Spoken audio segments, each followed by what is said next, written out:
Somo langu la leo linasema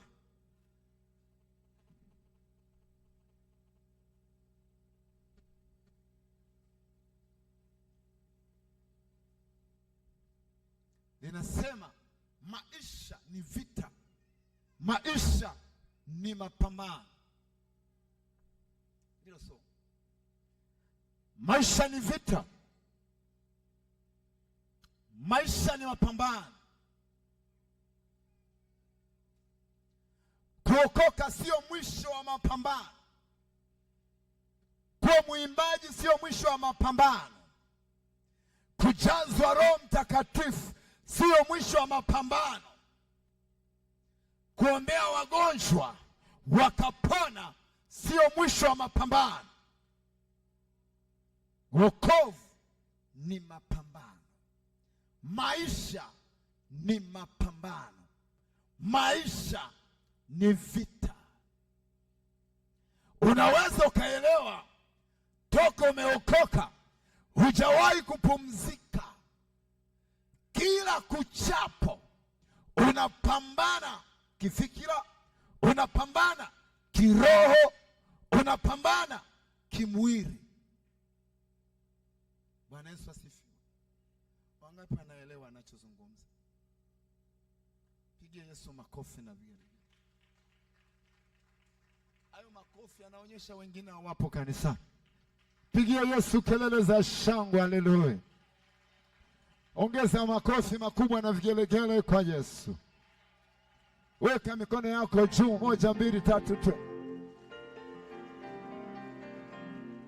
Maisha ni mapambano. Walokole wengi wameshindwa kufanikiwa. Waliambiwa walipookoka walilaksi, wakae, waache kufanya kazi, waache kujishughulisha, waache kuinvesti miradi, waache kusoma. Wengine walichana hata vyeti vyao vya shule.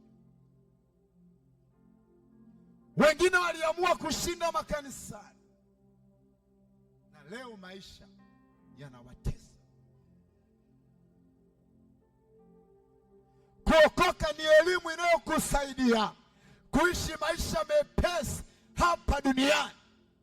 Lakini sio kwamba ukiokoka wewe unakwenda kupata tu hela katika hali ya kawaida bila kufanya. Sasa nisikilize upate kitu.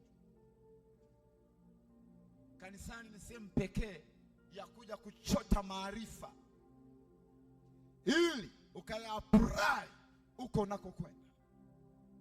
Kanisani ni chuo kinachokufundisha namna ya kuweza kuishi duniani, ukatawala mizimu ya kweli, ukatawala uchawi, ukatawala mapepo ya kinamna, na then ukapata mafanikio ya kimwili na ya kiroho.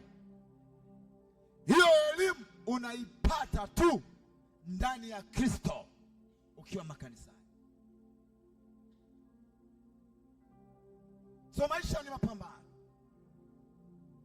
Nisikilize, wewe uliyekaa tu bila kufanya kazi utakufa tu maskini. Hakuna njia nyingine ya kukusaidia, wala hakuna upako unaoweza kumsaidia mtu kupata fedha amekaa. Huo upako hauna na hujawahi kutokea. Hakuna mchungaji anayeweza kumwombea mtu akajawa pesa mfukoni. Hakuna.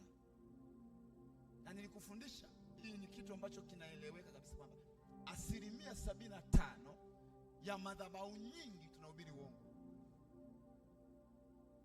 Mtu anakuambia hivi, ukitoa zaka unafanikiwa, ukitoa sadaka unafanikiwa. Anashindwa kukwambia hivi, ukitoa zaka inabidi urudi kwenda kufanya kazi. Ukitoa sadaka inabidi urudi ukafanye kazi. Ukiwa mwimbaji kanisani inabidi umalize kuimba urudi uende ukafanye kazi. Mwanadamu wa kwanza kuwepo ulimwenguni, kuwepo duniani ni mwanadamu mmoja alionekana mmoja lakini wawili. Ni mmoja katika hesabu ya Mungu, lakini ni wawili katika hesabu ya kibinadamu. Ile Mwanzo, kama sikosei, sura ya 2 nafikiri mstari wa 15 kama sikosei, anasema akamuumba Adam, sawa, akamweka kwenye bustani ya Eden, asema ailime na kuitunza, na ndani ya Adam alikuwemo Hawa. Kwa hiyo mume na mke wote walionyesha kitu gani? Walionyeshwa nini? Walionyeshwa nini? Umepatia, sema kwa sauti, walionyeshwa nini? Muulize jirani yako anafanya nini.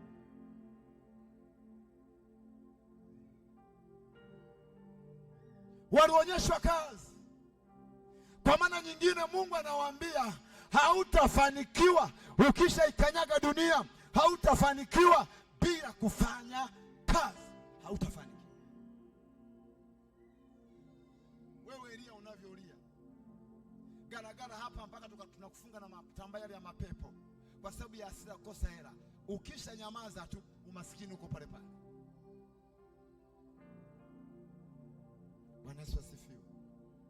Sikiliza, anasema hivi, maisha sio sehemu ya mapumziko. Maisha sio sehemu ya mapumziko, ni uwanja wa vita. Kila siku kuna mapambano ya kiroho, kiakili, kihisia na hata kimwili. Mtu yeyote anayetaka kufanikiwa lazima akubali ukweli huu mapema. Anasema hakuna ushindi bila kupigana vita. Tarudia kama unaandika. Maisha sio sehemu ya kupumzika. Sio sehemu ya kupumzika, ni uwanja wa vita. Kila siku kuna mapambano ya kiroho, kiakili, kihisia na hata kimwili.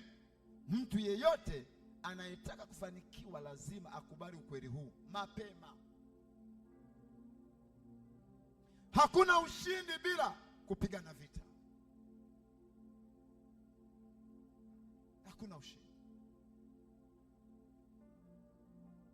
Leo tunatoa mapepo kwa jina la Yesu, kwa sababu Yesu alipigana vita akashinda. Maandiko yanasema kulikuwa na vita mbinguni. Malaika nani? Shetani alikuwa anaitwa nani? Lucifer. Wakapigana jeshi la mbinguni. Walipopigana walikuwa wanapigania utawala. Ni nani awe mtawala? Bwana akashinda. Mungu akabakia kuwa Mungu tu kuliko miungu mingine yote. Akamshinda shetani, alafu akamtupa, akamtoa mbinguni. Vita. Maandiko yanasema kulikuwa na mataifa mawili katika tumbo la Rebeka. Kulikuwa na mataifa mangapi? Mawili. Kulikuwa na Yakobo, lakini kulikuwa na nani? Esau. Maandiko yanasema vita yao ilianzia tumboni. Yakobo alikuwa ni doto, Esau alikuwa ni kurwa. Lakini maandiko yanasema Yakobo anataka muovateki kurwa atoke kabla yake. Wakaanza kupigana tumboni. Wamezaliwa, vita ikaendelea. Leo tunalipata taifa la Wapalestina kutokea huko juu. Vita ilianzia huko juu kati ya Isaka na nani? Isaka na nani? Hiyo vita ikashuka kwenda kwa hawa watu. Vita unayoiona ya Wapalestina na Waisraeli ni kwa sababu ya mamlaka, ni kwa sababu ya kutawala, ni kwa sababu nani awe juu ya mwingine awe chini. So toka na hili kanisani, maisha ni vita. Leo watu wameajiriwa na serikali, wameajiriwa na makampuni, wanaamka alfajiri na mapema kila siku, wanaenda kazini, wanapambania mkate, wanapambania maisha yao, wanapambania watoto wao, wanapambania hatima zao. Alafu wewe umelala eti unanena kwa lugha kwenye blanketi. Hautatoboa. Maisha yanahitaji ujasiri wa hali ya juu. Umesikia? Maisha yanahitaji kuthubutu. Sema hivi, andika moja, asili ya maisha. Namba moja, asili ya maisha.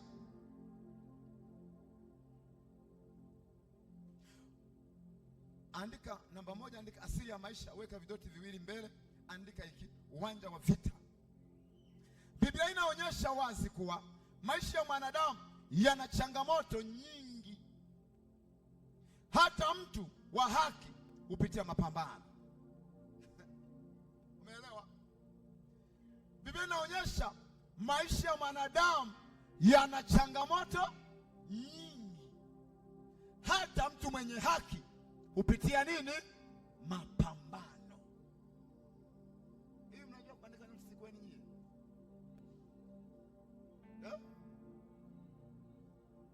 Naona watu ni kama wanagunga hivi. Shikia pointi wapi? Kichwani. Yaani kama unafundisha sasa, ukianza kumngojea kila mtu au tamaliza. Wacha nirudie. Anasema namba moja, andika asili ya maisha. Uwanja ni uwanja wa vita. Biblia inaonyesha wazi kuwa maisha ya mwanadamu yana changamoto nyingi. Kituo, hata mtu wa haki hupitia mapambano. Ayubu 7:1. Naomba tusome. Ayubu sura ya 7 kuanzia mstari.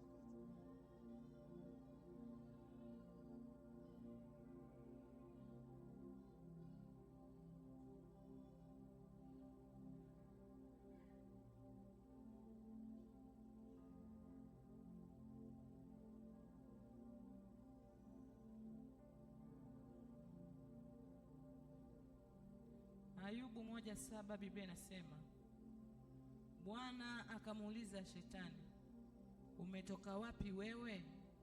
Ndipo Shetani akamjibu Bwana na kusema, natoka katika kuzunguka zunguka duniani na katika kutembea huku na huko humo.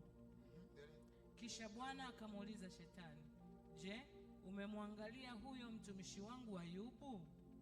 Kwa kuwa hapana mmoja aliye kama yeye duniani, mtu mkamilifu na mwenyekevu, mwenye kumcha Mungu na kuepukana na uovu. Ndipo Shetani akamjibu Bwana na kusema, je, huyo Ayubu yuamcha Bwana bure? Wewe hukumzingira kwa ukingo pande zote, pamoja na nyumba yake na vitu vyote alivyo navyo. Kazi za mikono yake umezibarikia, nayo mali yake imeongezeka katika nchi. Lakini nyosha mkono wako sasa, uyaguse hayo yote alionayo, naye atakufuru mbele za uso wako. Bwana akamwambia Shetani, tazama, yote alionayo yamo katika uwezo wako, lakini usinyoshe mkono wako juu yake yeye mwenyewe. Basi Shetani akatoka mbele za uso wa Bwana. Akafanya nini? Akaanza kushughulika na nani? Na nani? Kwa kusema hivyo, inaonyesha asili ya maisha ya mwanadamu ni katika vita. Bwana anakuonyesha kabisa kwamba kazi ya ibilisi duniani, anazunguka duniani akitafuta mtu ashughulike na nini? Na maisha. Usifikiri kuokoka tu kakaa inatosha kumzuia shetani kushughulika na maisha yako. Usifikiri kuomba tu kakaa kunatosha ibilisi kuacha kushughulika na maisha yako. Na ndio maana uelewa unatakiwa sana katika maisha. Uelewe umezaliwa kwa kusudi. Kwa nini umezaliwa? Kwa nini upo? Kwa nini unafanya unachokifanya? Umezaliwa kwa kusudi, sio kwa bahati mbaya. Na kinachotafutwa ni hilo kusudi lisitimie katika maisha yako. Hakuna aliyezaliwa awe maskini, hakuna aliyezaliwa awe tajiri. Wote tuko sawa. Tunapozaliwa tunazaliwa tuna nguo, wote, awe maskini awe tajiri, wote tunapozaliwa tunazaliwa tukiwa na akili ya kawaida tu, wote sawa. Tunakuja kupishana unapoanza maisha mapya duniani. Umeanza kukua, umeingiziwa nini? Umeaminishiwa nini? Kuna mwingine amezaliwa akaambiwa wewe ni tajiri. Kuna mwingine amezaliwa akaambiwa wewe una nguvu. Kuna mwingine amezaliwa akaambiwa wewe utashindwa. Lakini kuna mwingine amezaliwa akaambiwa sisi ukoo wetu ukinunua gari unakufa. Haya, ameingiza nini? Sisi ukoo wetu ukijenga nyumba unakufa. Sisi ukoo wetu ukisoma tu ukafika la 7 ukiendelea unakufa. Kwa hiyo anazaliwa anajua ukoo wao hawawezi kusoma, ukoo wao hawanunui magari, ukoo wao hawafanyi chochote, wao ni watumwa wa watu wengine. Wewe sio mtumwa katika jina la Yesu kwa ajili ya watu wengine. Wewe una nguvu, wewe umeinuliwa, wewe unanunua magari, wewe unanunua viwanja, wewe unasoma zaidi ya kusoma. Asikuingizie mtu ujinga.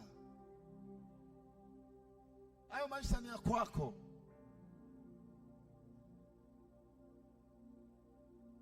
Anasema hii ina maana kuwa vita si ajali bali ni sehemu ya maisha.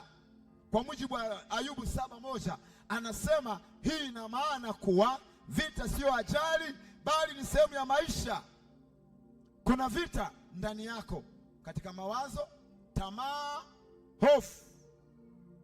Ndani ya mwanadamu, ndani yako kuna vita ya mawazo, kuna vita ya tamaa, kuna vita ya hofu. Mambo matatu. Ndani ya mwanadamu kuna vita ya nini? Ya mawazo, number 1.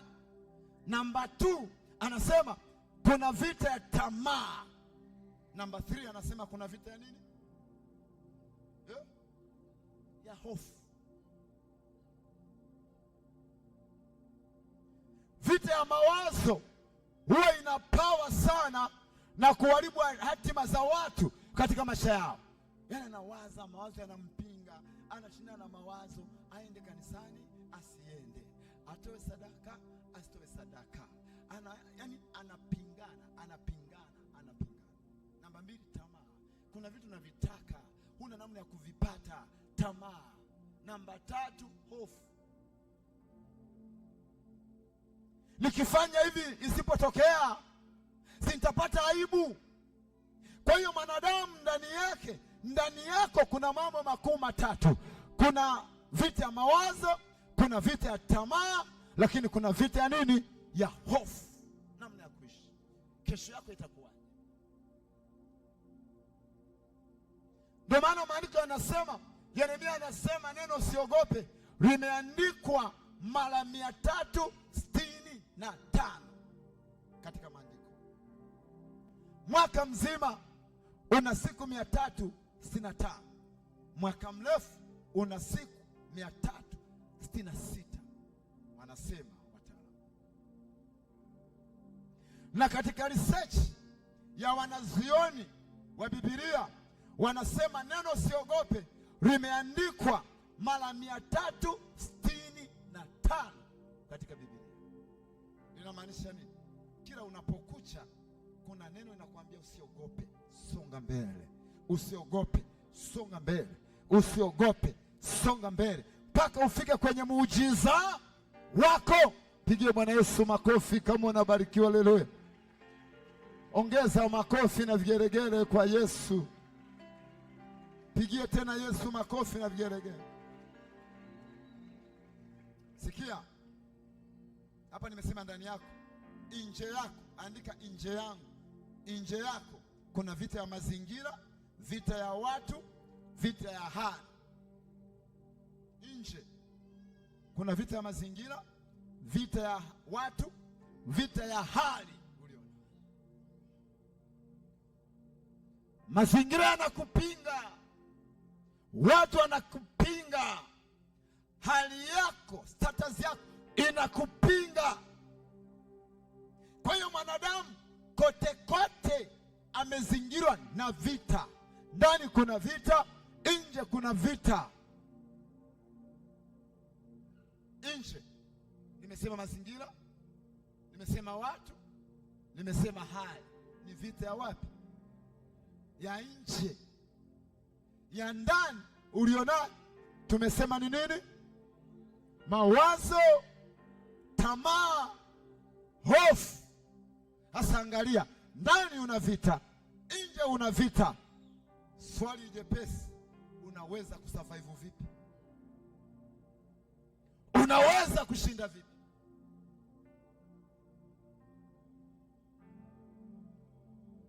Yaani unawezaje kushinda?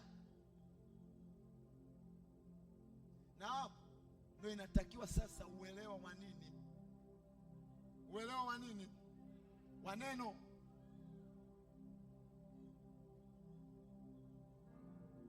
Wewe nikuonyeshe kitu kingine. Anasema hivi. Sasa kote kote kuna vita, lakini kuna kitu kimoja unatakiwa ukichue. Andika kiroho, andika kiroho, alafu andika neno hili kiroho, andika nguvu zisizoonekana, weka kwenye mabano.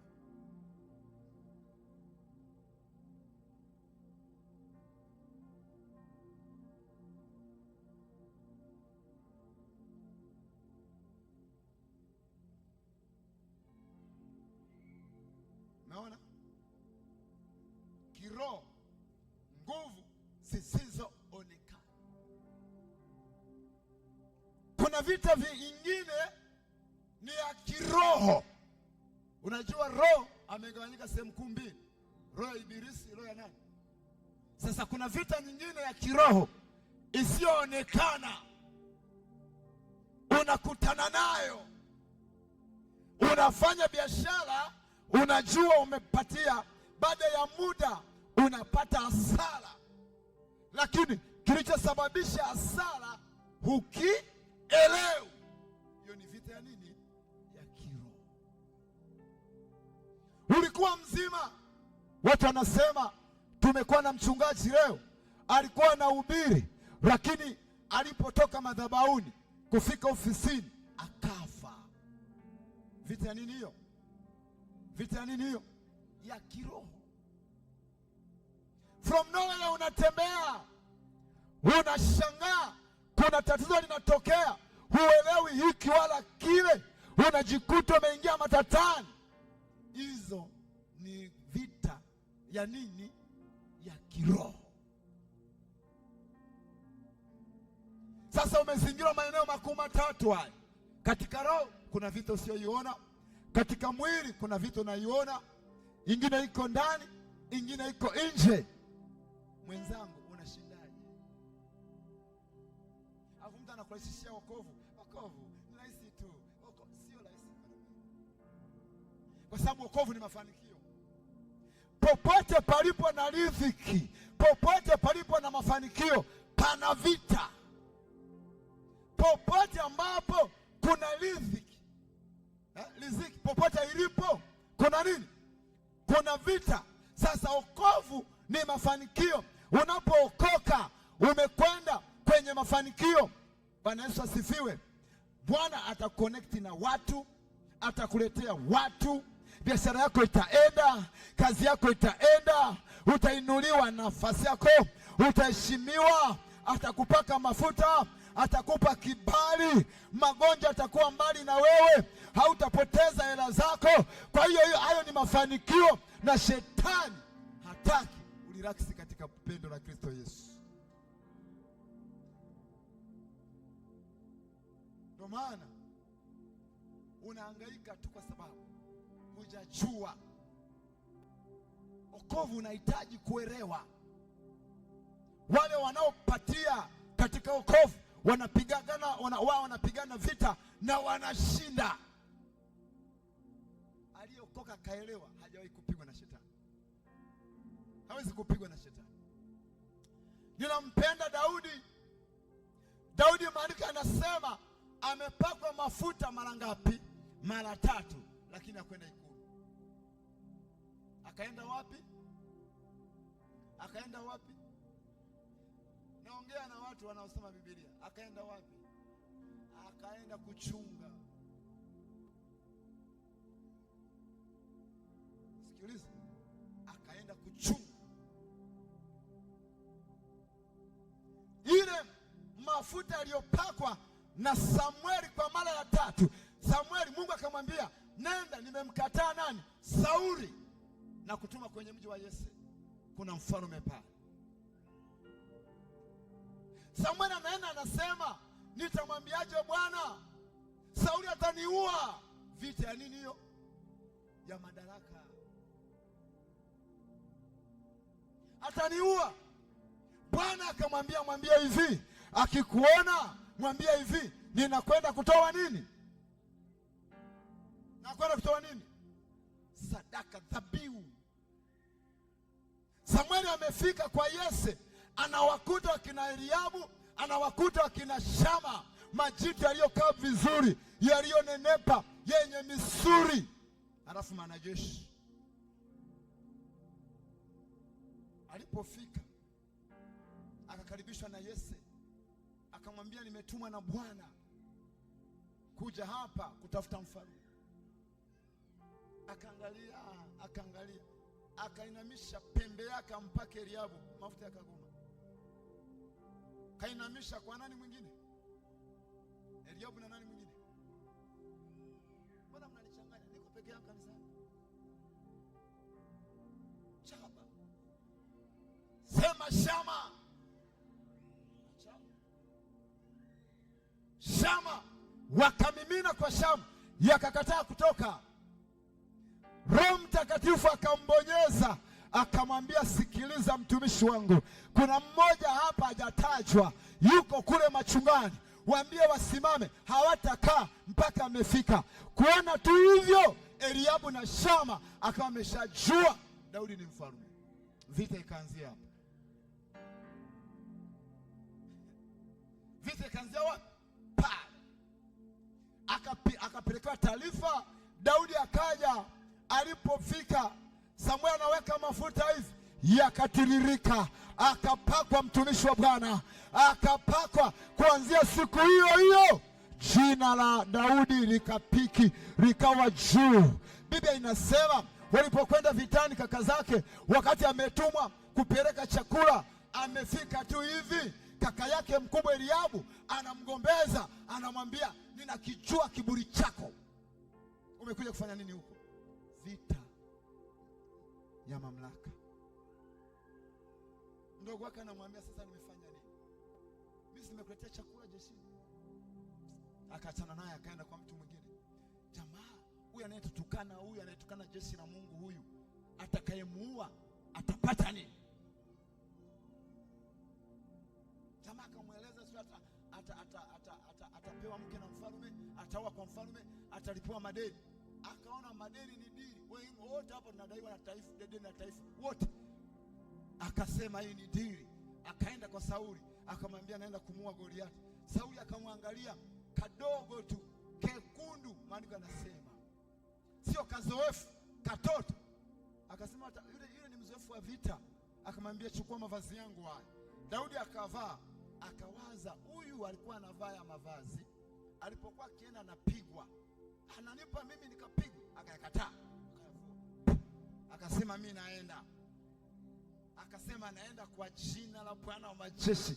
Lazima Sauli, lazima Goliathi aanguke chari. Goliathi kwenye maisha yako leo anaanguka chari katika jina la Yesu, kwa sababu unamwendea kwa jina la Bwana wa majeshi. Pigia Yesu kelele za shangwe. Haleluya. Vita anasimama. Goliati alikuwa anawatukana jeshi la Bwana mara 40 kwa siku. Biblia inazungumza hakuna aliyekuwa anainua kichwa, wote wako kwenye mapango wanaogopa. Goliati amepanda kwenda juu, jitu lenye milaba 4 limevaa vitu vya vita, sawa, amevaa majitu ya kuzuia risasi, kuzuia sime, kuzuia upinde. Daudi akasimama na akachukua kombeo, akachukua mfuko wa mawe. Biblia inasema akaenda kwenye maji, kwenye mto, akaokota mawe mangapi? 5 laini. Kwa nini akuokota mlimani? Kwa nini aliokota kwenye maji? Soma Biblia unajiuliza swali. Kwa nini aliokota kwenye maji? Pigia Yesu makofi na vigeregere. Alikuwa anamaanisha vita hiyo sio ya Daudi, ni ya Jehova. Roho Mtakatifu ndiye alimpayo mawe. Anasema akaokota kwenye neno maji, na mwakilisha nani? Roho Mtakatifu. Akaweka kwenye kombeo. Alivyomwona Goliati akaseka, wewe leo nakutupia ndege. Katoto hivi. Amesikiliza. Bwana alijia kwa fumo na mkuki. Maneno yenye ujasiri hayo. Bwana alia mbele ya adui. Daudi akulia akasema nakuichia. Bwana alijia kwa fumo na mkuki. Mimi nakuichia kwa jina la Bwana wa majeshi. Mfilisti usiotailiwa, unayelitukana jeshi la Bwana, leo kichwa chako kitakuwa ni halali kwangu. Nitawatupia ndege. Akaachilia jiwe likaenda likampiga Goliati kwenye paji la uso. Goliati akaanguka. Daudi akakimbia, akachukua kisu chake, akakata kichwa, akakichomeka kwenye kisu, akainua juu. Miriam na wamama wakacheza, wakaimba, wakacheza, wakasema Sauli ameua 10,000 lakini Daudi ameua 100,000. Sasa nikwambie, leo utaua 100,000. Leo utaua 100,000. Leo utaua 100,000. Bwana atainua maisha yako. Bwana atainua kipato chako. Bwana atainua maisha yako. Pigia Yesu kelele za shangwe, haleluya. Leo magonjwa yanayokutesa utayaweka kwenye kisu ambacho Bwana amekupa. Utaanza kuimba nyimbo za ushindi. Utaimba nyimbo za ushindi. Utaimba nyimbo za ushindi. Pigia Yesu kelele za shangwe.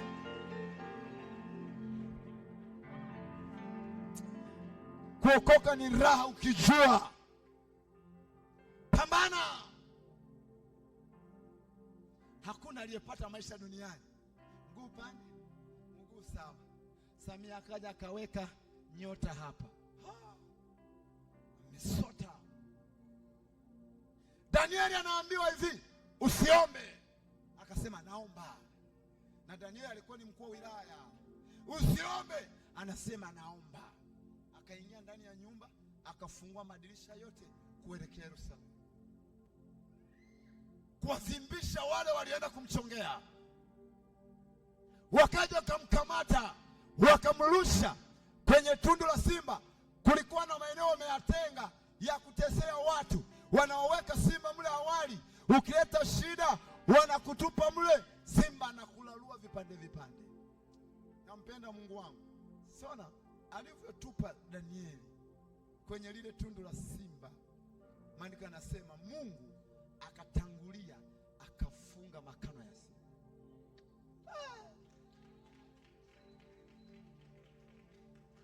Akafunga makano ya nini? Ya simba.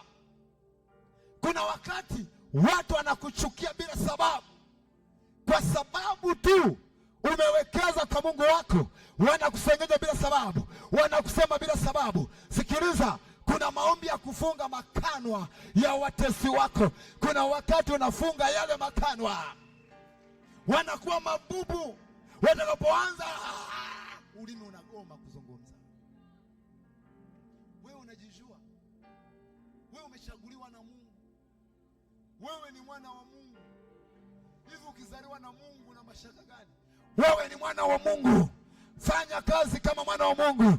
Tembea kama mwana wa Mungu. Fanya biashara kama mwana wa Mungu. Zungumza kama mwana wa Mungu. Zungumza Kwa nini unajua? Kwa ujasiri.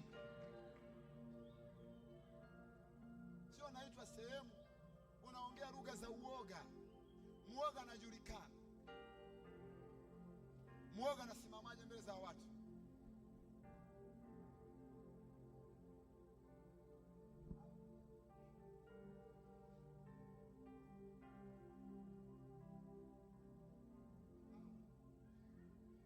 Muoga hutaki kwenda kujifunza. Muoga ukimwona tu unajua huyu ni muoga. Jasiri anasimama tu. Haleluya, watu wa Mungu.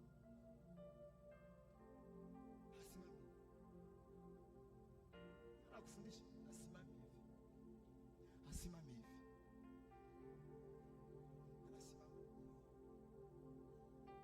Uko kwenye interview. Ukisema tu hivi unashindwa maswali. Ukisema tu hivi kwenye interview anajua hapa hamna kitu. Ukisema hivi maana uko tayari kujibu swali. Hapa nimewafundisha vitu vingi. Kisha naomba mkoba wako.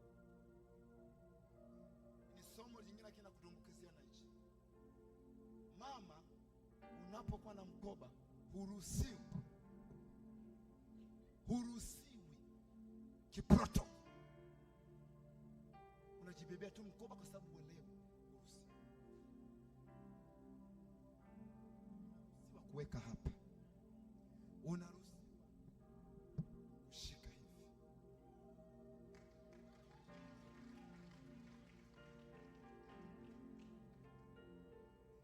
Ukiingia kwenye ofisi wanajua yes. Ukiingia kwenye ofisi wanajua yes. Ukiingia umefanya interview umeshindwa.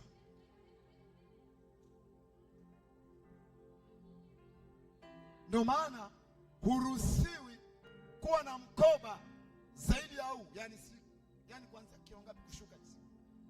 Kuna ukiwa na mkoba mkubwa, usio mkoba ni begi. Ni begi ya wanaume yale ya kuweka mgongoni. Unakuwa na confidence katika maisha. Usiongee unajiumauma kwa sababu wewe ni mwana wa ufalme, ni mwana wa Mungu. Unaelewa unachozungumza, wala ubatishi. Wakamshika Danieli, wakamrusha kwenye tundu la simba, wakitegemea kabisa kwamba akifika tu ananaluliwa. Amelala, mfalme akulala. Mwenye haki anataabisha wakuu. Mwenye haki atataabisha wanaompiga vita. Hawatalala. Sikiliza, mfalme hakulala, akasumbuliwa na ndoto. Asubuhi na mapema akaenda kuchungulia, akamuita. Hebu sikiliza, walikuwa wanampiga vita na imetoka marufuku ya kutokuomba, kama ilivyo kawaida ya Wajemi Wamedi. Wakiweka sheria walikuwa waitangui mpaka itimie, lakini walitangua sheria kwa sababu ya Danieli. Kuna sheria wameziweka kwa ajili yako, watazitangua kwa ajili ya wewe. Wewe ni mwana wa Jehova, wewe ni mwana wa Mungu, watazitangua. Sasa natolea mfano. Kuna wamama humu mna vyama, mmeshindwa watangue sheria ya Jumapili. Gaudi, si una vyama? Unaendaka Jumapili, ulifanya nini mpaka wakatangua? Hata usiseme. Alikataa, akasema mimi siwezi kuacha kwenda kusali. Wewe ibada haijaisha kwa sababu ni chama na una madeni, unataka kwenda kuchukua kama mkopo, wanaweka Jumapili.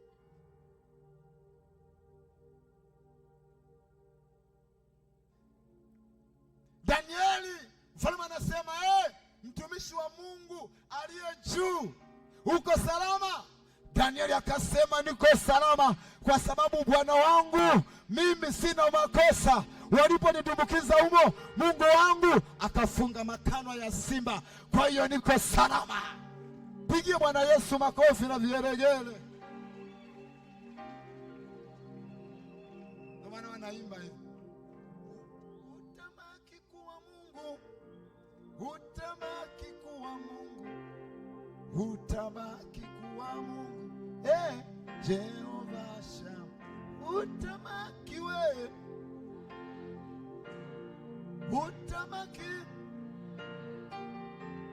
utabaki wewe kuwa Mungu. Jehova Shama, Bwana ulisema, Bwana ulisema, Bwana ulisema, Filipo, wanipenda upeo. Bwana ulisema, Bwana ulisema, weka jina lako. Bwana ulisema, nacho wanipenda upeo.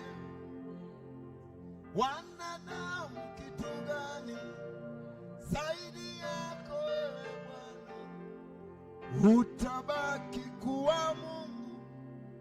Jehova Shama. Sikia, acha mtu aseme, alafu mvua inyeshe uone pale inavuja wapi. Acha mtu aseme, mwache mtu aseme, ana haki ya kusema, lakini asivunje nini? Sheria. Kuna sheria yako ya kiroho, asivunje. Akivunja Mungu anamkata vipande vipande. Akivunja Bwana anamkata vipande vipande. Mwanadamu kitu gani zaidi yako Mungu? Danieli anasema, sikuwa nakosa, wakanitupa Bwana wangu akafunga makano ya simba. Maisha ni vita. Huwezi ukawa mchungaji mwenye upako mkubwa unaokalisha mamia ya watu bila kusemwa. Basi wewe ni rafiki yake na shetani, na unasemwa na wanaokuzunguka. Hawezi kutoka mtu masjidi takwa hakujua tena, yale uliyoyaondolea mapepo ndio yanakusema. Yesu aliyoondolea mapepo ndio walipomkuta msalabani wakamwambia, ulijifanya kwamba wewe ni mwana wa Mungu, jiokoe sasa. Na wale walimfuata nyikani, wakapiga msosi, samaki 2 na mikate 5.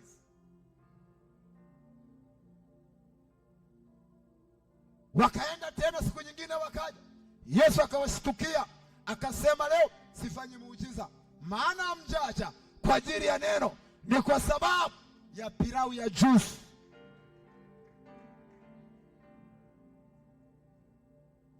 Wanamsema Yesu. Biblia inasema mwanzilishi wa imani hii ni Yesu, ndiyo mwanzilishi wa imani hii tulionayo sisi, lakini mwanzilishi wetu anamsema, wewe ni nani? Yesu yuko kisimani anahubiri, na yule mama anamfundisha maneno. Akaona muda umeenda, anawaambia wanafunzi wake, Petro, ongoza wanafunzi mwende mjini mkanunue chakula. Wako njiani, wakaanza kudiscuss. Wamebaki 2. Yesu ni mwanaume, yule mama ni mwanamke. Nini kimebakia? Yesu akajua hayajaanza leo, hayajaanza leo. Mara fulani kazaa na fulani, mara fulani kazaa na fulani, hayajaanza leo. Unachotakiwa uelewe wewe ni nani. Mimi nimezaliwa na Stanislaus. Hata akija mtu akaniambia haufanani naye, nitamuuliza, kamuulize mama yangu aliyenizaa, nani alimpa mimba? Usinisumbue mimi. Mimi niliambiwa ndio huyu. Mimi ni mwana wa Mungu. Haijalishi nafananaje. Mimi ni mwana wa Mungu. Haijalishi ni mweusi. Mimi ni mwana wa Mungu. Haijalishi ni mweupe. Mimi ni mwana wa Mungu. Haijalishi ni mfupi. Mimi ni mwana wa Mungu. Haijalishi ni mrefu. Mimi ni mwana wa Mungu. Haijalishi ni mnene ni mwembamba, mimi ni mwana wa Mungu. Haijalishi nimekosea, mimi ni mwana wa Mungu. Haijalishi nimekuwa nini, chochote kile unachokijua, mimi ni mwana wa Mungu. Ukisema hivyo, identity yako inasoma kule mbinguni. Mama, mwacheni mimi na Yesu tunajuana, nitamsaidia mtoto wangu. Pige Bwana Yesu makofi na vigelegele. Haleluya. Ongeza makofi na vigelegele kwa Yesu. Tunakudanganya. Ndio maana unakaa unalia. Acha kulia. Usi wakati wa kulia. Ni wakati wa kujielewa na kuchukua nini? Na kuchukua nafasi. Tusome Efeso 6:12. Eti mimi niambie, Bwana Filipo, wewe ni kama mwanamke tu. Nitakuuliza umeona nini alama ya kuwa mwanamke? Umeona nini? Umeona maziwa? Hamna. Eti niandamane niende kwenye ofisi ya serikali ya mtaa. Eti unajua mimi ameniambia wewe ni mwanamke. Vya nini? Au niite mtaa huu wa Miembeni kwamba jamani, ngoja nikavue wanaume mnicheki. Ni mwanamke ni mwanaume. Nina ujinga huo. Mimi najijua. Na wewe kuanzia leo ujielewe ni mwana wa nani. Ujielewe wewe ni mwana wa nani. Wewe ni mwana wa nani? Wewe ni mwana wa nani? Wewe ni mwana wa nani? Ni mwana wa nani? Pigia Yesu kelele za shangwe, haleluya. Soma kama umefika. Waefeso 6:12 Biblia inasema, kwa maana kushindana kwetu sisi si juu ya damu na nyama. Sikia, kwa maana kushindana kwetu sisi sio katika mtu na mtu, bali ni juu ya falme. Ni juu ya falme na mamlaka. Na mamlaka. Juu ya wakuu wa giza. Juu ya wakuu wa giza. Juu ya majeshi ya pepo wabaya. Juu ya majeshi ya pepo wabaya. Kwa sababu hiyo, twaeni silaha zote za Mungu. Kwa sababu hiyo, angalia, twaeni silaha zote za nani? Za Mungu. Mpate kuweza kushindana siku ya uovu. Tupate kuweza kushindana siku ya uovu. Na mkisha kuyatimiza yote kusimama. Tukisha shinda hiyo vita, kusimama. Wangapi wana silaha za Bwana? Inua mkono wako. Unayo silaha, usiwe na mashaka, inua mkono hivi. Wengine hatawaelewe silaha ni nini, wanafikiri ni madhabahu. Silaha. Yesu ni silaha. Damu ni silaha, damu ya Yesu. Imani ni silaha. Sadaka yako ni silaha. Na kadhalika na kadhalika na kadhalika. Sasa twaeni silaha zote. Utakatifu wako ni silaha. Paulo anasema ninayaweza yote katika yeye anitiaye nini? Nguvu. Mpaka hapo umeshajielewa. Hata mchawi akitoka Gambush hakutikisi. Shetani akapiga biashara ya Ayubu, akapiga watoto wa Ayubu. Lengo lake Ayubu amkatae nani? Mungu. Ayubu akamwambia mke wake, tupate mema tu mikononi mwa Bwana, tusipate mabaya. Wachungaji wale wanakuambia ukiokoka kila kitu ni shwari. Never, sio shwari. Wanaweza akapiga biashara ikaisha kabisa ukabaki zero. Anaweza akapiga watoto wako wakafa wote. Anaweza akachukua mzee au akachukua nani? Mke. Kwa hiyo wokovu ni vita. Unapoingia jipange kupigana. Tafuta nguvu ya kupigana. Piga jimu za kiroho. Piga mazoezi ya kiroho. Acha sanya ya kiroho.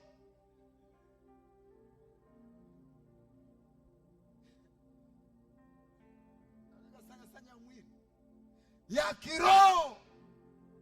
Unafunga, unaomba. Na mtu akikukuta unaomba, unasema Bwana, ninakushukuru kwa sababu mimi ni moto urao. Kwa sababu wewe ni moto urao, hata mimi mtoto wako ni moto urao. Hakuna jini makata, hakuna jini subiriani, hakuna jini namna yoyote litakalogusa imaya yangu, litakalogusa biashara yangu, litakalogusa watoto wangu. Nimepewa mamlaka ya kuzuia kazi ya ibilisi. Wewe ndio umepewa mamlaka. Mungu alishamaliza. Acha kumsumbua Mungu. Acha tulie kwenye kiti cha enzi, atuandalie nyumba zenye feni ndani yake. Yuko kule. Sisi ametupa mamlaka. Kwa mjibu wa Luka 10:19 anasema nimewapa mamlaka, nimewapa kutawala dunia na kuitiisha. Hakuna jini makata, hakuna kipepo cha namna yoyote, kwa sababu nimewapa mamlaka. Wangapi wamepewa mamlaka na Mungu? Pigia Yesu makofi na Ongeza makofi na vigelegele kwa Yesu. Kuna majitu kwenye Biblia Bwana yalimjua Mungu wao, yani mpaka ukisema historia zao unasikia raha. Ndio ilikuwa inafanyaje? Joshua anapigana vita, jua limeenda, akaliambia jua simama mpaka nimalize kupigana vita. Ukijua nafasi yako katika Kristo umeenda. Akasema jua simama, nikasimama. Akapigana vita, alipomaliza akaliambia endelea. Sasa sielewi Mungu asimamisha na saa huku tuliko tunasi tuliliona, waliona waliokuwepo zamani, sielewi. Au kipindi hicho huku dunia ilikuwa haijafika.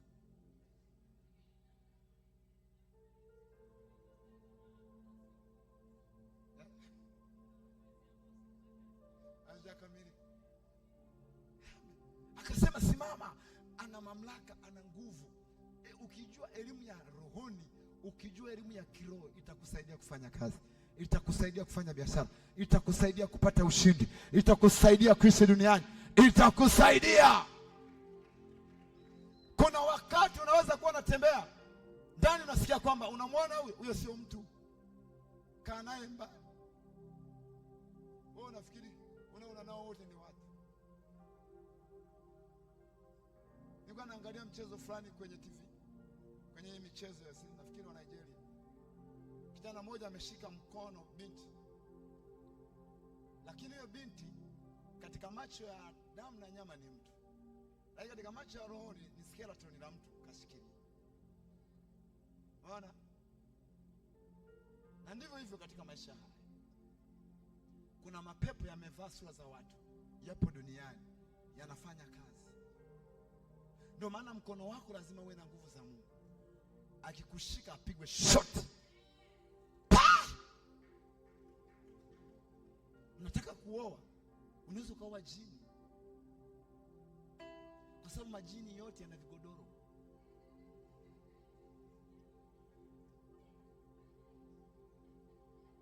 Kwani majini yana umbo gani? Wangapi wanaona kama ulishaliona? Yote yana vigodoro.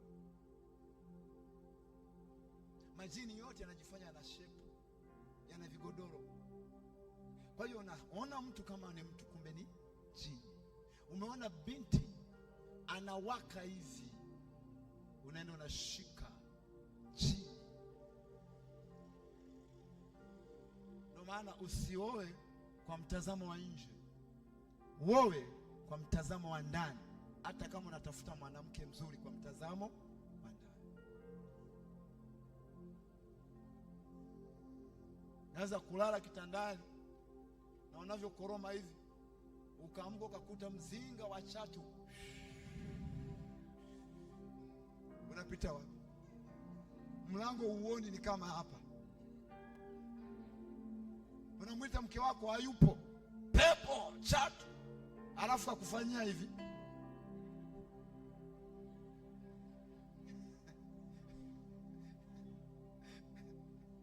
Nakwambia utakuja hapa tunahubiri,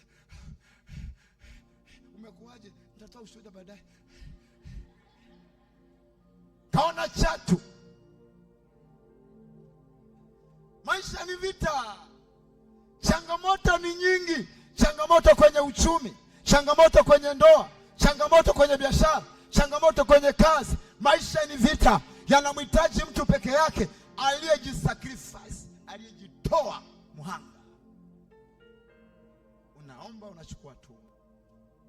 Unaomba, unachukua nini? Hatua. Naona vijana wangu hapa kuomba wajui. Ukimwambia funga ibada, anafikiri masaa 10. Naombaje? Sometime unaombea biashara yako, sometime unalala dukani kwako unaomba. Kwa sababu wale wengine asubuhi wakija kufungua duka wanapiga magoti, wanabusu ile kufuri, afu ndipo anafungua. Wewe unakuja tu kama mwehu, unafikiri tena nimechelewa. Wamekutangulia. Eliona Kimalo, yule mchungaji wa Kijitonyama wa KKT, siku moja anatoa ushuhuda, anasema alikuwa anasafiri na basi. Sasa alikuwa anaenda wapi? Amefika sehemu, basi watu wameshuka, kuna wamama wanauza nyanya, wanauza nini pale. Sasa yeye anataka kanunue nyanya, lakini yule mama watu wanamruka, wanaenda. Yeye hakuona nyanya, akaona ni mawe. Jinsi walivyomfanya yule mama pale alipokuwa anauzia. Kwa hiyo watu walikuwa wanunui kwake, walikuwa waoni nini? Akaenda, akafika, akamwombea, afa kanunua. Kuanzia hapo kila kitu kikafuka, akamwambia walikuwa walishakuroga wewe, ndio maana ulikuwa uuzi. Mna maduka 2, 3, 4. Maisha mafanikio ni vita. Mwenzako anakuendea kwa waganga. Mna saluni 2, 3, 4, 5. Maisha ni vita. Mwenzako anakuroga kila siku. Unapotoka yeye anakuja anatambika, anaweka majitu fulani. Kwa hiyo watu wanapokuja hawaoni saluni. Unaona? Wanaona gorofa la kitana. Tunajiuliza, mtu akiangalia na mtindo lile gorofa, sasa jamani. Wewe ukija unaona duka, unaona nini? Saluni. Wao wanaona gorofa la kitana. Si unajua lile jengo limewekewa nakshi vizuri. Mbuge upo. Pungie mkono, mpigie Yesu makofi na vigelegele. Au usione gorofa, wewe unasuka nywele na nini, wanaona kiwanda wanakopeleka makopo haya ya kuokota. Leo yamejaa, pale yamejaa. Sana jiuliza, hapa sikuweka na saluni ya Eva Joy. Leo ameweka makopo haya. Alafu anatafuta namba ya Eva Joy, haioni. Pepo limeshika na nili, haoni. Anaamua kwenda saluni nyingine. So lazima, na leo tunasema tunafuta hiyo vita ya biashara yako kuanzia leo. Tunafuta hiyo vita katika jina la Yesu. Tunafuta hayo mapambano katika jina la Yesu. Unaye Jehova Shama, unaye Jehova ile, tunafuta hiyo vita.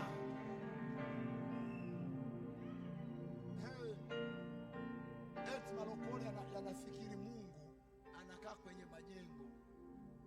Maana leo linaabudu hapa, kesho linaabudu hapa. Ukimuuliza anatafuta nini? Anatafuta nini? Anatafuta Mungu. Sema anatafuta Mungu. Kwa hiyo Mungu anakaa wapi? Anakaa wapi Mungu? Anakaa kwenye jengo kwa muktadha wa wale wanaomtafuta nani? Mungu. Sikiliza, Mungu anakaa ndani. Yaani mimi nikienda kokote, hiki nicho nacho akibadiliki. Nguvu iliyoko ndani yangu haibadiliki. Mimi sitafuti jengo, natafuta pale napofika, nakata kiu ya maisha yangu kupitia neno la Mungu. Nakata kiu. Hata kama ni hapa na ukelewe, nitalipa nauli, nitaenda. Diamond jana si alikuwa Local City? Kiingilio ilikuwa shilingi 1,000. Na kama una ndala uingii. Kanisani unakuja na ndala, tukikwambia kanisa linalo limezidi, vaa viatu.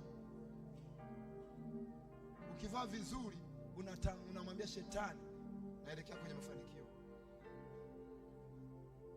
Kuja nywele zimesambaa, utafikiri ulikuwa unabinuka kwenye godoro. Siku ulikuwa unajibinua kwenye godoro. Unatembea hujanyosha nguo. Una maandalizi. No. Kataa hiyo hali. Mwambie Bwana, mimi ni mtoto wako. Vaa kiheshima, vaa kibunge, pendeza. Mtu anakuja kukopa hela, kumbe ni siri yako. Usimwambie sina, mwambie sina change. Unataka shilingi ngapi? Nilikuwa nataka 100 sana, sina change. Ila ndogo ndogo sitembea ginazo. Shida ni muoga kila maeneo. Badilisha miondoko. Badilisha kutembea. Usiweke mguu wote chini. Wengine hamna uvungu. Badilisha muondoko.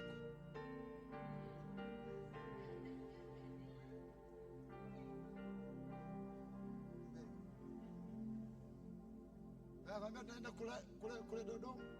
Unapanda ngazi za ofisi.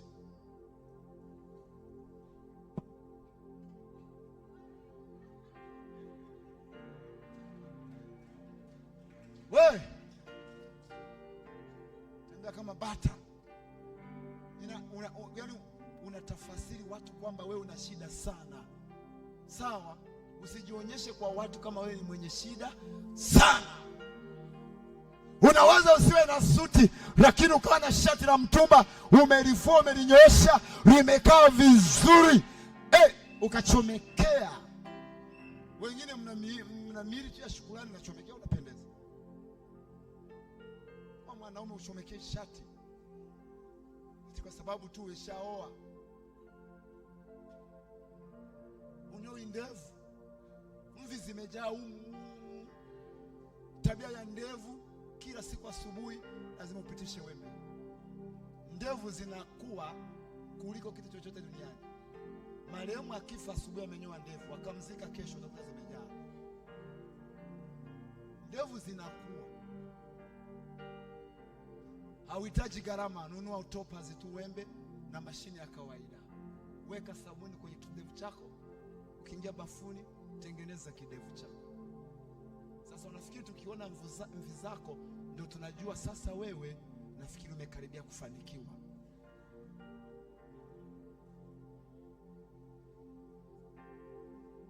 Musa alikuwa shujaa, alipambania wana wa Israeli mpaka akawavusha bahari ya nini? Ya Shamu. Yale majitu yale ukiangalia kina Musa haya kina Yoshua yalikuwa ni majitu ya hatari kwenye imani. Wakina Elisha wanamtania watu, wanasema bwana wako atapaa. Elisha, Biblia inasema alikuwa na kipara, wakamtania kwamba mwenye kipara paa. Akamwambia kumbe mnielewi, akaita dubu, si ndio? Wakawafanyaje? Alitubu wapi? Samewa watu. Maisha ni vita kanisa. Usipumzike wala usimngojee mwingine. Wewe mwenyewe simama, pambana kiume, sio kike. Eti leo wanawake eti unajua mchungaji, sio unajua si niko peke yangu. Kwani ulitaka wewe na nani? Kuna watu wameolewa majina. Mwanaume anaamka hajui A wala B na wakati alisoma, lakini zote zishapotea. Yupo tu kakaa. Na kama kuna wazembe dunia hii ni wanaume. Hawampendi Mungu, ndio wanataka mamlaka kwenye familia. Wanaume wote hawampendi Mungu katika 100%. Ndio maana ibada zao ukizihudhuria unataka kufa kiroho. Ukihudhuria ibada ya wanaume mara 3 unaacha wokovu. Hawana muda, ila wanataka hela. Mtazipata. Kwa nini unafikiri wanawake sasa hivi wako juu? Unafikiri kwa sababu wanapendelewa na Samia? Hapana. Wanampenda Mungu wao, wanampenda Yesu wao, alafu anajishughulisha. Wanaume anasingizia kwamba maisha ni magumu, anashindwa kumtafuta Mungu mwenye chanzo cha yeye kumsaidia maisha afanye nini? Inuke juu. Sasa ukihudhuria ibada zao zitakuwa zimejaa maneno ya kukatisha tamaa. Na ndio maana kanisa liko na wanaume wengi. Roho Mtakatifu atembee. Nionyeshe wanaume 10 wanaonena kwa lugha kanisa. 10 tu. Nyosha mkono, uniambie mimi fulani, mtaje kwa jina. 10 wanaonena kwa lugha. Unajua nguvu ya kunena kwa lugha? Uijue. Nionyeshe vijana wa kiume 5 tu wanaonena kwa lugha kanisa. Utawapata. Nionyeshe wa mama 20 wanaonena kwa lugha. Utawapata. Niambie, ulishawahi kuona baba yoyote hapa anakuja kufagia kanisa? Baba. Kasoto mimi nafagia mimi. Niambie, baba yoyote ambaye ulishawahi kuja hapo kafagia kanisa, nyosha mkono. Baba yote wahi kuja hapo kapanga viti, nyosha mkono. Sikiliza, moja ya mafanikio ambayo unaweza ukayapata katika Mungu, namba moja ni kujiattach kwenye ibada. Ibada ni maisha. Hata wale ambao hawajaokoka huwa wana ibada. Ibada inakupresent wewe. Ndio maana hata wale wanaotambika wanatoa nini? Sadaka. Mwanaume hajajifunza umuhimu wa ibada. Nakwambia hivi, wanaume waneni kwa lugha. Nina experience. Au waneni. Sikiliza nikufundishe kitu. Maana siku hizi kuna semina zingi za wanaume, na nyingi tu zinatetea mwanaume aendelee kuwa kwenye nafasi yake. Lakini mimi naamini kwa mwanamke aliyeokoka kabisa vizuri, anajua mwanaume wake ndio top. Anajua. Lakini utopu ule unasaidia nini kwa mwanamke? Sasa wanaume mnisikilize, nikupe tuition kidogo. Yesu aliposema uwe kiongozi, hakumaanisha udikteta.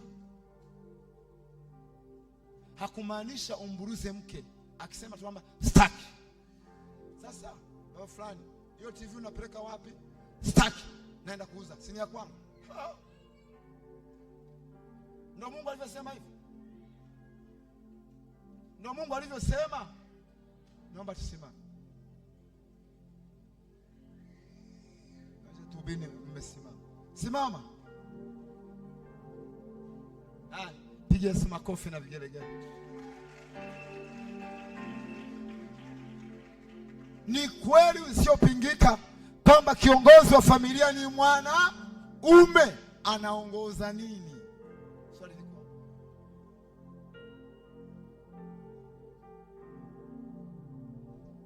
kuzalisha. Hakukupi nafasi ya kuwa mwanaume. Nisikilize. Hata Masanja anaipitaga hiyo mwe anaweza kazalisha. Ni mwanaume. Mwanaume unakuja pale unapotambua kuprovide familia. Wanakula, wanatunzwa, unanunua sare za watoto, unalipa ada, unamtunza mke wako na kadhalika na kadhalika na kadhalika.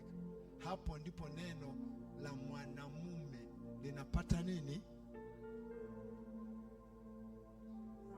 Mwanamume asiyefanya haya ila tu ana nguvu za kuzalisha, ameprove failure ya kutokuwa mwanamume. Sio, unanielewa? Na hii inakuja kwa wanaume kwa sababu hawataki kujifunza. Mfumo dume wa wanaume uko juu. Nisikilize. Yesu anasema yeye ni kichwa cha kanisa, kama mwanamume alivyo kichwa cha familia. Sawa? Kazi ya kichwa ni nini? Hapa tunapopata matatizo na nini, hapa tumekuja kufanya nini? Kumwabudu nani? Sema Yesu. Tumekuja kumwabudu nani? Tupate nini? Yeye ni kichwa, anajihangaisha kwa ajili yetu sisi. Tukimwomba na mzuia shetani naye tuwataki. Sasa vile anavyofanya Yesu ndivyo maandiko yanasema mwanaume afanye katika nini? Familia. Usipomtii Yesu, mwanamke hata kutii na watoto hawatatii. Ile ni commanding chain ya uongozi, kwamba uongozi unaanzia juu. Mwanaume unamtii Kristo, unamtii Kristo. Sasa kama mtii Kristo, sahau mke kukutii. Hata ukimpiga, ukampiga mahedi, ukampiga mangumi, ile neema ambayo ungeipata kutoka kwa Kristo ili kusaidia yeye kukutii huna. Najua ni msumari kwa wanaume. Wanaume umeshaanza kuinuka kule ndani, unagongana sasa. Nakusaidia. Mimi nakusaidia.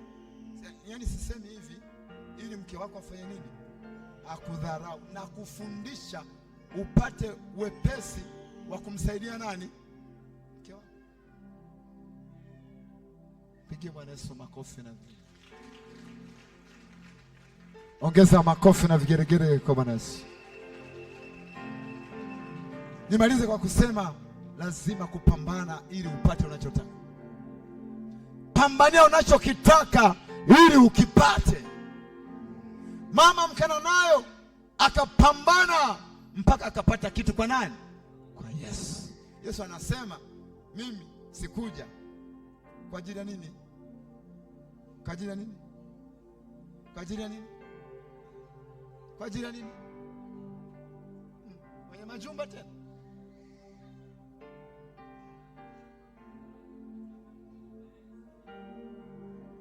Mama Mkanaani akasema mimi sijaja kwa ajili ya watu wa mataifa huko. Nimekuja kwa ajili ya wana wa Israeli. Siwezi kuchukua chakula cha watoto nikawapa. Sema dogi, mbwa itakuwa mbaya sana. Dogi inaficha kidogo. Siwezi kuwatupia dogi. Sikiliza, mimi nikikwambia hivyo hautarudia. Lakini mama akasema hivi. Akasema Bwana wangu, hata mbwa huokota makombo chini ya meza. Hiyo imani ni ya kawaida. Alikuwa anakuzira huyo. Singekuwa wewe ungevua nguo kanisani. Mchungaji kachanganyikiwa. Akasema hata mbwa. Yesu akatoka kama sekunde moja akasema sijaiona imani kama hii kwa huyo mama. Akamwambia pokee anachokitaka. Kwa imani yake akapata. Haki yako inapambaniwa. Unayo haki ya kufanya biashara, unayo haki ya kumiliki viwanja, unayo haki ya kumiliki majumba, unayo haki ya kumiliki watoto, unayo haki ya kufanya biashara mahala popote. Kile unachokitaka unakipambania. Usivunjike moyo. Nimekwambia hivi, usivunjike nini? Moyo, kwa sababu maisha haya ni mapambano. Umezulumiwa 200,000, usichoke. Umezulumiwa 500,000, usichoke. Umezulumiwa 1,000,000, usichoke. 10,000,000, endelea kuinvesti, endelea kupambana. Baada ya muda utatoka. 200,000 tu hadi vidonda vya tumbo. Nikihubiri hapa nilizulumiwa 200,000. Pambana. Pull up your socks. Songa mbele. Kuna watu hapa mlikuwa mmeolewa, mkatengeneza maisha na mume wako, baadaye akakupiga teke. Acha aende. Anza zero, umalize na Mungu mwenyewe. Anza zero. Mwambie Mungu akupe afya. Mwambie Mungu akupe nini? Afya. Afya ndio mtaji wa kwanza. Na kama ni wewe ulivitafuta, hata kaa oe. Hata kaa oe. Yaani ile nyumba ulijenga wewe, uliweka nguvu zako pale, alafu ameleta kiumbe kingine, hata kaa aoe. Kila wakilala linatokeza mtu linene.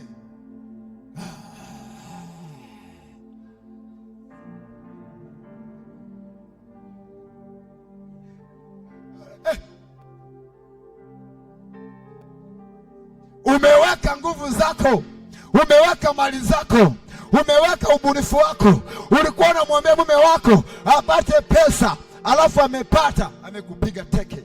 Hata kaa yule mwanamke, vitu viwili, akiingia ndani usiku hewa inakuwa ndogo, analala nje.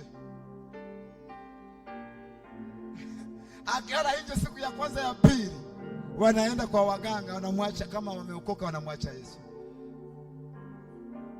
Akifika kwa mganga, akipiga ramuri, mganga anamwambia ninaona mke wa kwanza, naona mke wa kwanza, naona mke wa kwanza, naona mke wa kwanza. Mama, uko hatarini.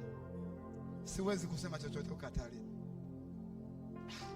Hivi una Mungu wewe? Unaye Mungu? Unaye Mungu kama wa kwangu? Unaye Jehova? Unaye Mungu? Kama unaye Mungu, nataka nikwambie hakuna vita itakayokutikisa wewe. Hakuna vita itakayokurudisha nyuma. Hakuna vita itakayokutikisa. Hakuna. Maisha ni mapambano. Unakaa unalia, mimi mwanaume, mimi Bwana mpenda. Sasa amekukataa. Wewe ingia kwenye maombi. Akiwa wa kwanza maximum miezi 3 siku 90 anaachana naye. Wa pili anaachana naye. Wa tatu anaachana naye. Mpaka anasema hivi ni mama liliniroga. Mwambie hiyo ni haki yangu, ni jasho langu. Sawa? Biblia inasema kila mtu atakula kwa nini? Kwa jasho. Kwani wewe ule jasho la mtu mwingine? Wangapi wanaelewa ninachosema? Maisha ni mapambano. Pambana. Biblia inasema Elia akaomba, Elisha akaomba mara 7, mambo yamekataa. Akaomba mara ya kwanza, anamtuma Gehazi, nenda kaangalie, haoni kitu. Mara ya pili, mara ya tatu, mara ya 4, mara ya 5. Gehazi akasema huyu naye Bwana, mimi nimeshamwambia hakuna chochote. Nani anga liko jeupe, ananiazimisha tu. Jitu lilo na imani. Nikamwambia nenda tena. Alipoenda mara ya 7, akarudi na jibu kidogo kama zuri, lakini sio zuri sana. Ukiona ni kama kuna kitu kizuri, lakini ni kama una mashaka nacho, fahamu sasa mvua za mafanikio zimekaribia katika maisha yako. Umeona? Akasema kuna kawingu kadogo kama ngumi ya nini? Ya mtoto. Jamaa akasema mwambie mtumishi ataandike punda, maana kuna tsunami, maana kuna mvua, ikinyesha ataondoka. Bwana akupe ufunuo katika jina la Yesu. Bwana akupe ufunuo katika jina la Yesu. Bwana akupe ufunuo katika jina la Yesu. Usitishwe na mazingira, usitishwe na hali ulio nayo, usitishwe na elimu ulio nayo. Tishwa na kile ulichokiamini katika maisha. Finish. Ndani ya maisha yako kuna utajiri wote. Ndani ya maisha yako, namna unavyozungumza, namna unavyoachilia maneno, kuna utajiri wote. Sije kanisani umejikunja kunja, haujala aunikea. Bwana atakupa njia ya kula, ila tu usimtoe katika maisha nini? Maisha yako. Sijui nini, usimtoe Bwana. Utabaki kuwa Mungu, utabaki kuwa Mungu, Jehova Shama. Utabaki kuwa Mungu, utabaki kuwa Mungu, utabaki kuwa Mungu, Jehova Shama. Bwana ulisema, Bwana ulisema, Bwana ulisema, watupenda upendo. Changamoto kitu gani zaidi yako wewe Bwana? Utabaki kuwa Mungu, Jehova Shama. Ayubu akamwambia mke wake, tupate mema tu. Hilo neno, hiyo statement inamhitaji anayemjua. Tupate mema tu. Kwa sababu wengi wetu hapa tunafikiri kuokoka ni kupata tu mema. Na ndivyo mchungaji wako wa kwanza alikudanganya kwamba ukidumbukia kanisani hutaugua, hutatukana. Alikudanganya. Hujawahi kumtukana Mungu wewe? Mama, hujawahi kumtukana Mungu? Hujawahi kumtukana Mungu? Anasema tupate mema tu mbele za Bwana.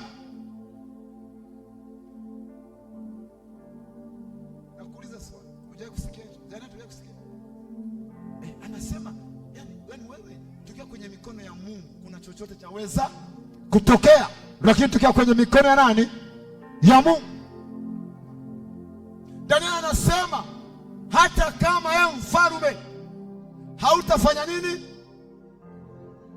Hautatusaidia sisi, hatukubali kupiga goti kwa hili sana. Statement ngumu sana. Yaani maana yake anasema hata wakichinjwa, wakichapa viboko, hawakubali kupiga goti kwenye hili sana. Paulo anasema hata kama wakinishika, wakinifunga, ninao upendo kwako. Alafu anasema ni nini kinachoweza kunitenganisha na kuambatana na nani? Na Yesu. Alafu akasema ni njaa, uchi, biashara, mwanadamu, mume, ndoa, nini? Alafu anasema ninayaweza yote haya, ninayaweza yote haya katika nani? Yeye anitiaye nini? Nguvu. Sema power. Nguvu naifunguzia jina. Sema power. Sema power. Sema power. Anasema katika yote, katika yote tunaweza kushinda na zaidi ya kushinda katika yeye atutiaye power, atutiaye nguvu. Kuokoka ni ushindi, kuokoka ni maendeleo, kuokoka ni mafanikio, kuokoka kuna kufanya kubalansi maisha. Wala uwezi ukatishwa na mtu kwa sababu wewe unajua ni jitu fulani, ni jitu, ni giant. Unaweza ukakasika ukajenga nyumba kama 5 Mwanza hapa, ukajenga maduka, ukafungua maduka, ukafungua nini. Nilikuwa nawaeleza kwamba yule mtu yule mtu wa kule yule ambaye anaitwa ni mwanamke anajiita mfalme yule, wewe usifikie na kalia kanisani, ana miradi mjini. Mwaka juzi niliwaambia alikuwa na bucha 15. Sisi bucha hii imetoa knockout. Unalingana naye? Bucha 10 na ngapi? 15 gaudi kesi wanachinja. Ana vijana amewajia, amewapa bodaboda sio chini ya 20. Alafu unafika sehemu unamsema tu tulia. Mwenzako wanampenda kwa sababu ana provide. Nikuulize swali, kuna manabii siwezi kuwataja. Ushasikia anaenda kituo chochote kutoa hata msaada? Ushasikia anasaidia mchungaji yote ambaye ameanza kazi iko chini kwamba nimekubariki? Ushasikia? Lakini yule anafanya pamoja na makorokoro yake, ila anafanya. Nikakwambia hivi, watu wanamfuata mtu aliye na kitu. Wewe kama huna kitu hapo hautapata watu. Kama unabishi, gawa fomu za kuchangisha, wagawe washirika hapo. Kama atabia na hela, hana watu, yeye mwenyewe ni mwehu, anatukanaga watu, hana watu. Majirani zake wote hawamjui, na kama anamjua hawasalimiani. Atampa nani amchangie? Maisha ni kanuni, maisha ni principle, maisha ni kupambana, maisha ni vita. Kanuni, principle. Hata dunia imeumbwa kwa kanuni. Bwana kuumba holela, aliumba kwa utaratibu. Akasema siku ya kwanza akafanya hivi, siku ya pili sio akafanyaje, siku ya tatu. Aliumba kwa kanuni, kwa principle. Na wewe endesha maisha yako kwa kanuni, kwa principle. Pigie Bwana Yesu makofi na vigelegele. Inua mikono tumwabudu Mungu. Alafu baadaye tumtolee Mungu matoleo. Inua mikono. Utabaki kuwa Mungu, Jehova Shammah. Utabaki kuwa Mungu, utabaki kuwa Mungu, utabaki kuwa Mungu, Jehova Shammah. Utabaki kuwa Mungu, utabaki kuwa Mungu, utabaki kuwa Mungu, Jehova Shammah. Utabaki kuwa Mungu, utabaki kuwa Mungu, utabaki kuwa Mungu, Jehova Shammah.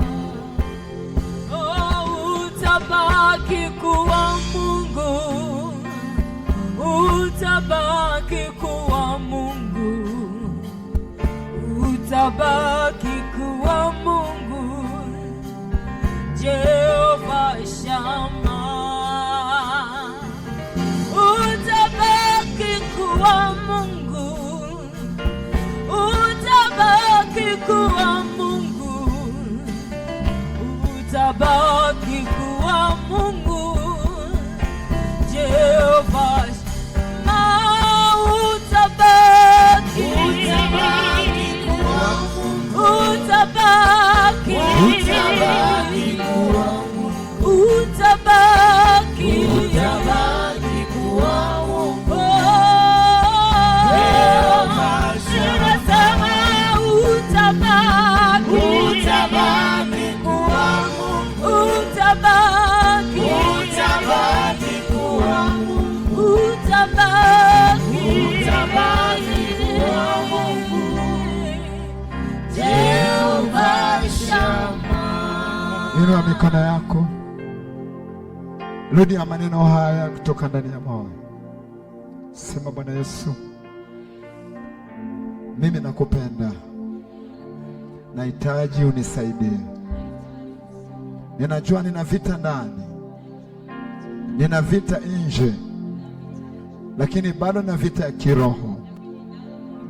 Nahitaji msaada wako, nahitaji kujengwa na wewe. Vita nilionayo siwezi kuishinda bila wewe kuhusika na maisha yangu. Na kuanzia leo napokea nguvu ya kushinda vita kwenye maisha yangu, kwenye biashara yangu, kwenye kazi yangu, kwenye huduma yangu, kwenye utumishi wangu, kwenye maeneo yote ninayohusika kwenye maisha yangu. Napokea nguvu ya kushinda vita inayoniataki. Ninapokea nguvu ya kushinda vita inayonitesa. Ninapokea uwezesho wa kushinda vita. Ninapokea uwezesho wa kushinda vita. Ninapokea uwezesho wa kushinda vita. Ninapokea nguvu ya kushinda vita. Vita iliyoko ndani yangu, vita iliyoko ndani yangu, vita iliyoko ndani yangu, vita iliyoko nje yangu, vita iliyoko nje yangu, vita iliyoko katika ulimwengu wa roho.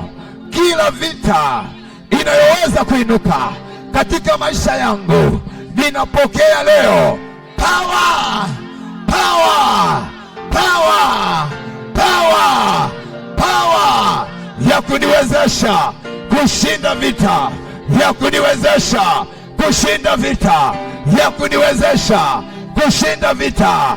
Kila vita iliyotumwa kuangamiza maisha yangu, kila vita iliyotumwa kuangamiza biashara yangu, kila vita iliyotumwa kuangamiza maisha yangu, leo kwa hii nguvu niliyopokea ninaiangamiza katika jina la Yesu. Ninaiangamiza katika jina la Yesu. Vita ya afya, vita ya afya, vita ya afya ninaiangamiza kwa nguvu hii iliyo ndani yangu. Vita ya afya ninaiangamiza kwa hii nguvu niliyoipokea. Vita ya uchumi naiangamiza katika maisha yangu. Vita ya uchumi naiangamiza katika maisha yangu kuanzia leo. Acha ipite, acha hiyo vita leo Bwana itoe kwako. Haya, hiyo vita iliyokamata biashara yako, hiyo vita iliyokamata afya yako, vita iliyokamata mikono yako, vita iliyokamata kichwa chako, hiyo vita Roho Mtakatifu anaidhihirisha, Roho Mtakatifu anaiondoa kwako katika jina la Yesu. Pokea, pokea, pokea, pokea, pokea, pokea. Haya, wacha pite, wacha Roho Bwana pite, wacha Roho Bwana pite, akupigania hiyo vita ndani yako, akaondoa hiyo vita ndani yako, akaondoa hiyo vita nje yako. Nataka nikwambie ni mshindi, haujawahi kushindwa na wala hutashindwa. Hiyo vita hautashindwa, maana umepokea hiyo power, umepokea hiyo power ya kutiisha mambo, umepokea hiyo power.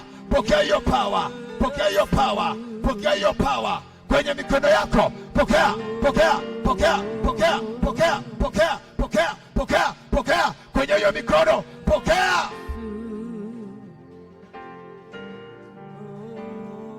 Acha uone, acha uone, acha uone. Kuna watu mna vita ya biashara. Ninaachilia hiyo nguvu ikapigana na hiyo vita ya biashara iliyo kwenye mikono yako. Kile unachodaka kinaharibika, kile unachofanya kinaharibika.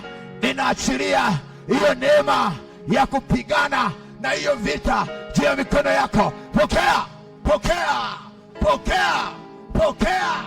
Nazungumza na wafanya biashara. Haya, haya, haya, haya, haya, haya, haya. Bwana akupe hiyo neema, Bwana akupe hiyo neema, Bwana hiyo akupe neema, ukapigane vita ya biashara ushinde. Upigane hiyo vita ya biashara na ushinde, isikushinde. Upigane hiyo vita ya biashara uishinde na isikushinde. Power. Vita katika kazi, vita katika kazi, vita katika kazi. Unataka kupandishwa cheo, lakini kuna vita. Umeishinda hiyo vita katika jina la Yesu. Umeishinda hiyo vita katika jina la Yesu. Pokea, pokea hiyo power, pokea hiyo power, pokea hiyo power in the name of Jesus. Haya, vita ya mahusiano, vita katika ndoa, vita ya mahusiano, vita katika ndoa, vita ya mahusiano. Inaachilia hiyo nguvu, inaachilia hiyo nguvu ya kushinda kwenye mahusiano, ya kushinda kwenye ndoa, ya kushinda kwenye mahusiano, ya kushinda kwenye ndoa. Pokea.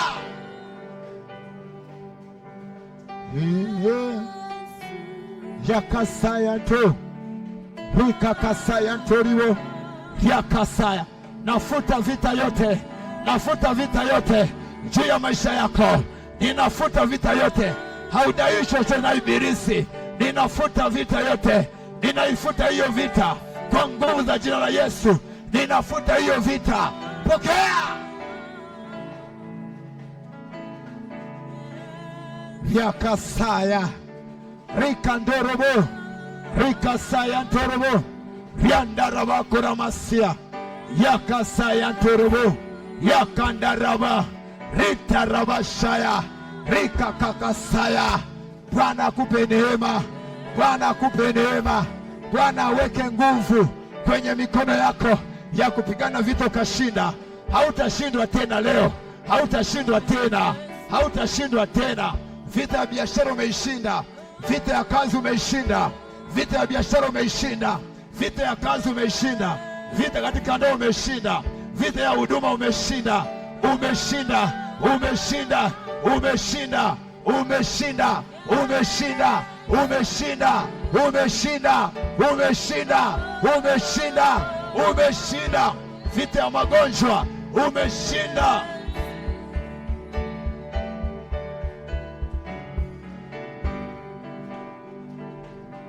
Yakasaya. Bwana akuinue, Bwana akupe neema, Bwana wangu akutajirishe, Bwana wangu akutajirishe, Bwana wangu akutajirishe, Bwana wangu akutajirishe. Kila biashara uliyoianzisha ifike mwisho, isikomee hapo. Bwana wangu akutajirishe, Bwana wangu akutajirishe. Bwana wangu ainue kipato chako, ainue biashara yako, watu wajue, watu waone, watu wajue, watu waone kwamba unaye Jehova, kwamba unaye Mungu wako, kwamba unaye Jehova, kwamba unaye Mungu wako, kwamba unaye Jehova.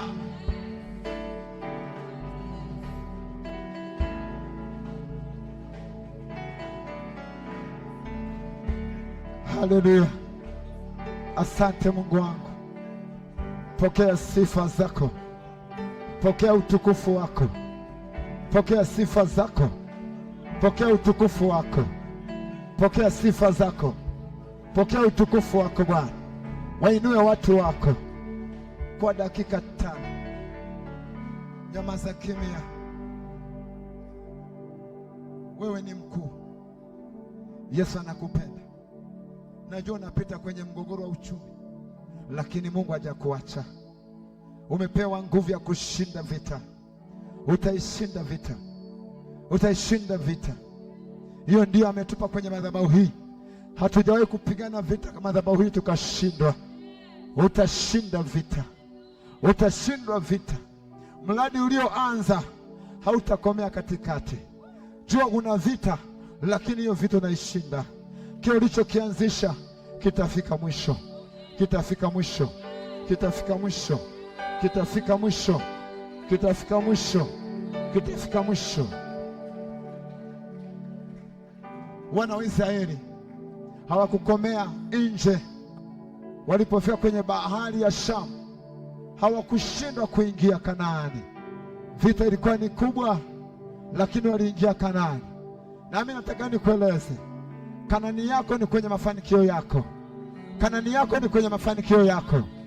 Kanaani yako ni kwenye mafanikio yako. Kabla ya kufika Kanaani, nyuma kuna bahari ya Shamu, nyuma kuna jangwa, nyuma kuna maadui. Wale maadui wote utakwenda kuwashinda. Utawapiga na kuwashinda. Utawapiga na kuwashinda. Utawapiga na kuwashinda. Utawapiga na kuwashinda. Utawapiga na kuwashinda. Pigie Yesu kelele za shangwe. Haleluya! Ongeza makofi makubwa na vigelegele. Ongeza makofi makubwa na vigelegele. Ongeza makofi makubwa na vigelegele.